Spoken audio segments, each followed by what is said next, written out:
জামালপুরে পুলিশের অভিযানে ৪২ কেজি গাঁজা সহ ২ নারী মাদক কারবারিকে আটক করেছে পুলিশ।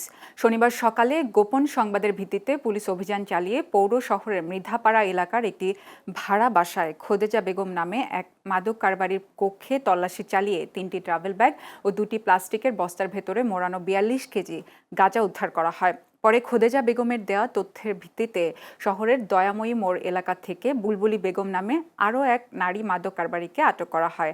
আটককৃত খোদেজা বেগম শেরপুর জেলার কুসুমহাটি এলাকার শাহ আলীর স্ত্রী, আর বুলবুলি বেগম জামালপুর জেলার মেলান্দহ উপজেলার মুন্সি নাংলা এলাকার আবুলের স্ত্রী। উদ্ধারকৃত গাঁজার বাজার মূল্য প্রায় ৮,৪০,০০০ টাকা। জামালপুর থানার ভারপ্রাপ্ত কর্মকর্তা নাজমুস সাকিব জানান, এ ঘটনায় প্রয়োজনীয় আইনি প্রক্রিয়া শেষে আসামিদেরকে আদালতে পাঠানো হবে।